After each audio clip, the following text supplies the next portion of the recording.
বাংলাদেশকে কঠোর বার্তা দেবেন, পাশাপাশি বাংলাদেশে মানবাধিকার লঙ্ঘনের অভিযোগগুলোর দিকেও বিশেষ নজর রাখবেন। হরে কৃষ্ণ।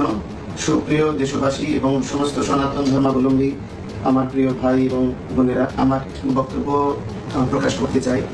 এটা আবার কনফার্মও করা হয়েছে সরকারের পক্ষ থেকে। বর্তমান যে সরকার রয়েছে, মানে আজকে চট্টগ্রামের সমস্ত হিন্দু যারা আছে তারা রাস্তায় নেমে মিছিল করতে শুরু করেছে। হরে কৃষ্ণ। সুপ্রিয় দেশবাসী, খুবই বড় ধরনের একটা দুঃসংবাদ আসতে যাচ্ছে। আমি জানি না যে এই ঘটনাটার পরিস্থিতি শেষ পর্যন্ত কোথায় গিয়ে গড়াবে। বিশেষ করে আমাদের বাংলাদেশের যে হাই কমিশন ভারতের বিভিন্ন জায়গায় অবস্থিত আছে, সেইখানে আমাদের সরকারের উচিত ভারত সরকারকে বলে তাদের প্রোটেকশন, নিরাপত্তা নিশ্চিত করা। আসসালামু আলাইকুম রহমতুল্লাহ। সবাই কেমন আছেন? আশা করি সবাই অনেক অনেক ভালো এবং সুস্থ আছেন। সবাইকে স্বাগতম জানাচ্ছি আমাদের আরেক নতুন ভিডিওতে। প্রতিদিনের মতো আমি আপনাদের সিরিয়াত ফারুকি আবারও চলে আসলাম নতুন একটা ভিডিও নিয়ে। আজকের ভিডিও টাইটেল এবং থাম্বনেল দেখে ইতিমধ্যেই বুঝতে পেরেছেন আজকে কি বিষয়টা নিয়ে কথা বলবো। আজকে যে বিষয়টা নিয়ে কথা বলবো খুবই গুরুত্বপূর্ণ একটা বিষয়। তো দর্শক, ইতিমধ্যে আপনারা সবাই ভিডিওর শুরুতেই কিছু অংশ দেখেছেন ভিডিওর। একটু পর আমরা ভিডিওর বাকি অংশগুলো দেখবো। তার আগে আপনাদের ছোট একটি অনুরোধ জানিয়ে রাখতে চাই, যারা আমাদের ফারুকি অনলাইন ইউটিউব চ্যানেলটিতে এখন হতে আছেন, প্লিজ দয়া করে আমাদের চ্যানেল সাবস্ক্রাইব করে সাথে থাকবেন। আর বেশি কথা বাড়াচ্ছি না, আমরা ভিডিওর বাকি অংশগুলো একটু দেখে আসবো।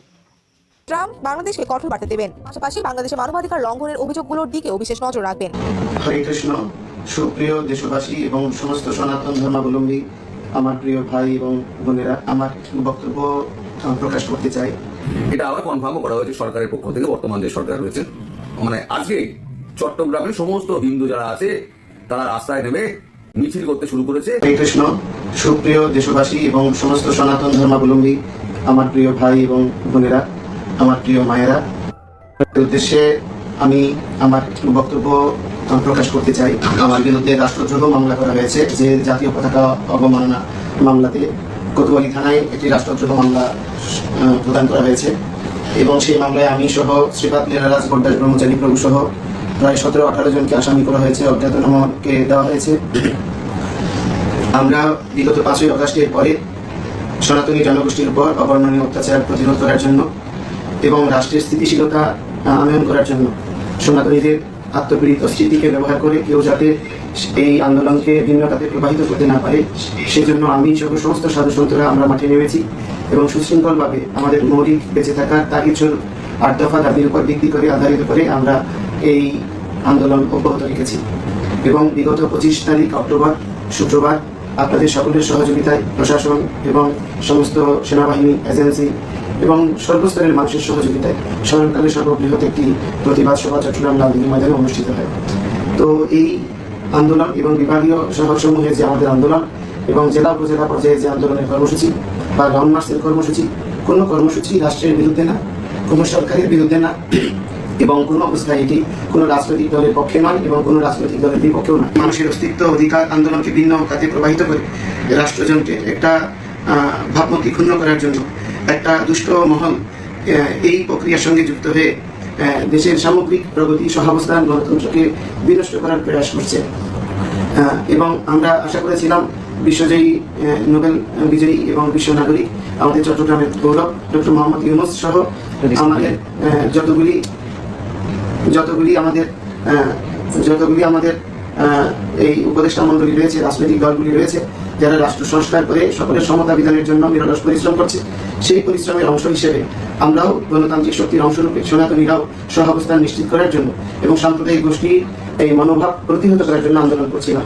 তো এই পরিস্থিতিটাকে ভিন্ন খাতে প্রবাহিত করার জন্য যারা প্রচেষ্টা করছে, সমস্ত শুভবুদ্ধি সম্পন্ন সমস্ত গণতন্ত্র মানা মানুষসমূহ, সমস্ত সনাতন ধর্মাবলম্বী মানুষসমূহকে আমি অনুরোধ করব, আমাদের প্রিয় জন্মভূমি এই বাংলাদেশ, আমরা যে ভূমি ছেড়ে যেতে চাই না, আমরা এই ভূমির ভূমিপুত্র, আমরা এখানের ঐতিহ্য, সংস্কৃতি, অসাম্প্রদায়িক চরিত্রকে বজায় রাখার জন্য কাজ করতে চাই।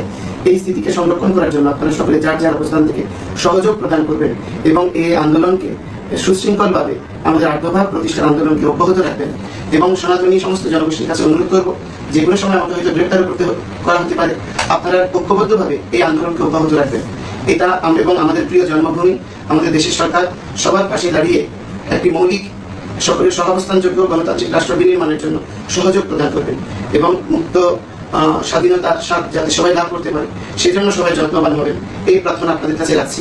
পরমেশ্বর যদি আমাকে সুস্থ শরীরে বাঁচিয়ে রাখেন, আবার আপনাদের সঙ্গে দেখা হবে, কিন্তু যদি নাও থাকি তাও আমার কোনো দুঃখ থাকবে না। আপনারা সকলে সম্মিলিতভাবে আমাদের সনাতনীদের ঐতিহ্য, সংস্কৃতি এবং বাংলাদেশের গণতান্ত্রিক ভাবধারাকে অব্যাহত রাখবেন এবং এই রাষ্ট্রকে ভালোবাসবেন।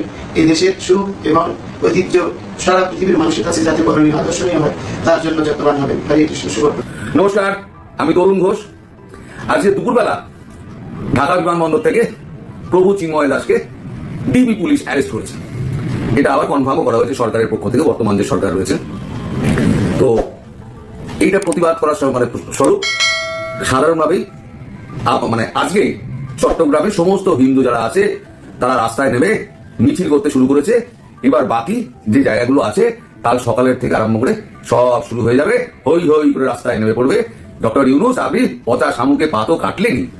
আর দ্বিতীয় হচ্ছে, এই যে আন্তর্জাতিক কূটনীতির যে জালটা আছে না, সেই জালে যে ফাঁদটা পাতা হয়েছিল, সেই ফাঁদে আপনি পাটা দিলেন। দর্শক, আপনারা জানেন বর্তমান সময়ে আন্দোলন সংগ্রামে জোরদারভাবে একটি ভূমিকা রাখছেন। খুবই বড় ধরনের একটা দুঃসংবাদ আসতে যাচ্ছে। আমি জানি না যে এই ঘটনাটার পরিস্থিতি শেষ পর্যন্ত কোথায় গিয়ে গড়াবে। বিশেষ করে আমাদের বাংলাদেশের যে হাই কমিশন ভারতের বিভিন্ন জায়গায় অবস্থিত আছে, সেইখানে আমাদের সরকারের উচিত ভারত সরকারকে বলে তাদের প্রোটেকশন, নিরাপত্তা নিশ্চিত করা। কারণ নানান ধরনের কর্মসূচির ডাক দিয়ে বসেছে ভারতের ক্ষমতাসীন রাজনৈতিক দল বিজেপি। দর্শক, আজকে বলেছিলাম আপনাদেরকে যে চিন্ময় কৃষ্ণের এই গ্রেপ্তারকে ভারত সরকার কিভাবে দেখছে, ভারতের জনগণ কিভাবে দেখছে। ভারতের জনগণ এবং ভারত সরকার তারা ভাবছে যে বাংলাদেশে এই ডক্টর মোহাম্মদ ইউনূসের সরকার মৌলবাদীদের কর্তৃক নিয়ন্ত্রিত হচ্ছে। আর এই মৌলবাদীদের কথায় চিন্ময় কৃষ্ণকে গ্রেপ্তার করেছে, হিন্দুদের উপর নির্যাতন চলছে। আর এইটার প্রতিবাদে আজকে ব্যাপক কর্মসূচির ঘোষণা দিয়েছে বিজেপির পশ্চিমবঙ্গের একজন নেতা, যার নাম হচ্ছে শুভেন্দু। আমি সকালে আপনাদেরকে বলেছিলাম যে শুভেন্দুর অভিযোগ বাংলাদেশে এই অন্তর্বর্তী সরকার হিন্দুদের উপর অত্যাচার করছে। এমনকি বাংলাদেশে হিন্দুদের অস্তিত্ব রক্ষার নেতা চিন্ময় কৃষ্ণ প্রভুকে ইউনূস সরকার গ্রেপ্তার করেছে। ইভেন যদি তাকে মুক্তি না দেওয়া হয় তাহলে ভারত কি কি কর্মসূচি হাতে নেবে। ভারত থেকে আপনার পশ্চিমবঙ্গ দিয়ে কোনো পরিষেবা বাংলাদেশে ঢুকতে দেবে না। বাংলাদেশ কলকাতা যে সীমান্তবর্তী এরিয়া, এখান থেকে সকল ধরনের সার্ভিস বন্ধ করে দেওয়া হবে। নাম্বার 2, আপনার সীমান্তে তারা অবরোধ করতে যাচ্ছে। একই সাথে কলকাতায় থাকা বাংলাদেশের ডেপুটি হাই কমিশনের অফিসও টানা ঘেরাও অবস্থানের হুঁশিয়ারি দিয়েছেন বিরোধী দলনেতা এই শুভেন্দু। তার বিষয়টাকে কিন্তু হালকা নেওয়ার সুযোগ নেই। মেইন কারণ হচ্ছে ভারতের যে মিডিয়া বরাবরই বাংলাদেশ ইস্যুতে ব্যাপক গুজব তারা কিন্তু প্রচার করে। এখন এই ইস্যুটাতেও তার বিরুদ্ধে মামলাটা হচ্ছে রাষ্ট্রদ্রোহী মামলা, যে একটা পতাকার উপর একটা গেরুয়া পতাকাকে লাগানো কেন্দ্র। কিন্তু ভারতের মিডিয়া কি বলছে, বিজেপির সরকার তাদের দেশের জনগণের কাছে এই বিষয়টাকে কিভাবে পৌঁছে দিচ্ছে। দর্শক, শুভেন্দু বলছেন বা তার ভারতের নাগরিকদের উদ্দেশ্যে, বাংলাদেশে হিন্দুদের উপর যেভাবে দমন পীড়ন শুরু হয়েছে তাতে আমরা চিন্তিত এবং ব্যথিত।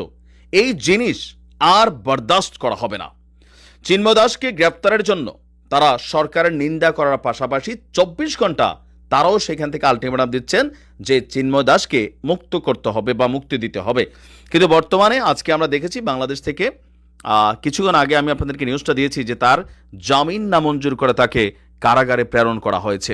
এখন এই ঘটনার পরিপ্রেক্ষিতে এই বিজেপির সরকার বা ভারতের কট্টরবাদী যেই হিন্দু সংগঠনগুলো আছেন তারা নানান ধরনের প্রোগ্রাম কিন্তু হাতে নেওয়ার পরিকল্পনা করছেন। এবং সীমান্তে যদি তারা আসলেই এই ধরনের কোনো অবরোধ পদক্ষেপ নেয়, তা সাংঘর্ষিক অবস্থায় কিন্তু যাবে। সরকারের উচিত ভারত সরকারকে কনসার্ন করা যে বাংলাদেশের আভ্যন্তরীণ ইস্যুতে আমাদের দেশের সরকার আছে, জোটের নেতারা আছে, আমরা হিন্দু আছি, মুসলিম আছি, খ্রিস্টান আছি, আমরা ভাই ভাই, আমাদের দেশের সমস্যাগুলো নিয়ে আমরা সলিউশন করব। তোমরা ভারত থেকে এখানে এসে পাকনামি করার সুযোগ নাই। তোমরা সীমান্ত অবরোধ করার মতন সার্বভৌমত্বের প্রতি এটা আমরা মনে করি সরাসরি হুমকিমূলক একটা পদক্ষেপ হচ্ছে ভারত সরকারের এমন বক্তব্য। আর এগুলোকে কেন্দ্র করে ভারতে বসবাসকারী অথবা ভারতের যে হাই কমিশনকে ঘেরাও করবে, এরা কিন্তু নানান ঘটনা ঘটাই দেয়। তো এখান থেকে সরকার বৈশাখ কি নিরাপত্তা দিবে? কারণ কিছু ইস্যু আছে যেটা কলকাতাতে বসবাসকারী, এই ইস্যুটাতে ধরেন কলকাতার যে ক্ষমতাসীন সরকার তৃণমূল কংগ্রেস আর বিজেপি, এখানে কিন্তু আলাদা ইস্যু হবে না, তারা একটা ইস্যু হবে, কারণ ধর্মীয় ইস্যু। পরিস্থিতি খারাপের দিকে যেতে পারে। সরকার এগুলাকে কিভাবে দেখছে কন্ট্রোল করার জন্য বা কি বলা যে পররাষ্ট্রমূলক নীতির মাধ্যমে এগুলাকে কিন্তু মেক শিওর করতে হবে। দেখা যাক এই চিন্ময় কৃষ্ণ কি কি ঘটনা ঘটায়, তার কারণে কি কি ঘটনা ঘটে, সময় বলে দিবে। ভালো থাকুন। বিসমিল্লাহির রহমানির রহিম। আমি জাফর সরকার, সাবেক সেনা সদস্য। প্রিয় দেশবাসী, আপনারা সকলে কেমন আছেন? বর্তমান দেশের যে পরিস্থিতি যাচ্ছে সেটা আসলে সহ্য করার মতো নয়। আমরা ভেবেছিলাম আওয়ামী লীগ সরকার অধপতনের পর বাংলাদেশে একটি সুন্দর শৃঙ্খল রাষ্ট্র পরিচালিত হবে এবং জনগণ শান্তিতে থাকতে পারবে। আজকে দেখলাম কিছুক্ষণ আগে চট্টগ্রামে একজন সাইফুল ইসলাম আলিফ নামে একজন আইনজীবীকে হিন্দুত্ববাদী ইসকন গ্রুপের কিছু সদস্যরা তাদেরকে কুপিয়ে এবং জবাই করে হত্যা করেছে। এটা আমি তীব্র নিন্দা প্রতিবাদ জানাচ্ছি। একটি 90% মুসলিম দেশে হিন্দুত্ববাদীর এই সন্ত্রাসী কর্মকাণ্ড দেশের মানুষ কি কখনো মেনে নেবে? আমি হিন্দুত্ববাদী যারা হিন্দুত্ব আছেন আমি তাদেরকে ছোট করছি না, কারণ দেশের সামাজিক এবং আপনার জাতীয়তাবাদের ভিত্তিতে সকল নাগরিকের অধিকার সমান বলে আমি বিবেচনা করি। আমার কাছে হিন্দু, মুসলিম, আওয়ামী লীগ, বিএনপি যেই হোক, মানে দেশের ন্যায় বিচারটা যেন মানুষ পায় সেভাবে আমরা কথা বলে থাকি। আজকে হিন্দুত্ববাদী যে ইসকন গ্রুপ, একটা সন্ত্রাসী গ্রুপ নামে বাংলাদেশের প্রতিটা মানুষই এখন জানে। একজন লয়ার আইনজীবীকে সরাসরি প্রকাশ্যে জবাই করে হত্যা করেছে চট্টগ্রামে সাইফুল ইসলাম আলিফ নামে একজন ব্যক্তিকে। তো ওই ইসকন গ্রুপের ব্যক্তিদেরকে দ্রুত আইনের আওতায় আনা হোক এবং তাদেরকে সাবধান করে দিচ্ছি, সুখে থাকলে যদি বুতে কিলায় বাংলাদেশে, তাহলে আপনারা এই কর্মকাণ্ড করতে থাকুন। পরে যদি আপনাদের উপর কোনো কেয়ামত শুরু হয়ে যায়, পরে কিন্তু আপনারা সামলাতে পারবেন না। পরে বলবেন না ভারত আমাদেরকে বাঁচাও, ভারতের সেনাবাহিনী বাংলাদেশে পাঠাও, ভারতের রয়ের একজন বাংলাদেশে পাঠাও। এই ধরনের চুদুরবুদুর কিন্তু বাংলাদেশে আর চলবে না। এখন থেকে সময় আছে, এখনও সময় আছে, ভালো হয়ে যান। ভারতের ইঙ্গিত নিয়ে বাংলাদেশে কোনো সন্ত্রাসী কর্মকাণ্ড যদি করা হয়, তাহলে ইসকন গ্রুপের নামের কোনো শিকড় বাংলাদেশে থাকবে না। কমেন্ট সেকশনে জানাতে পারবেন, আমাদের চ্যানেলে সাথে থাকবেন। এই বিষয়টা নিয়ে আপনার প্রতিক্রিয়া দ্রুত কমেন্টে জানিয়ে ফেলুন। দেখা হবে না কোনো ভিডিওতে। ভালো থাকবেন, সুস্থ থাকবেন। আল্লাহ হাফেজ।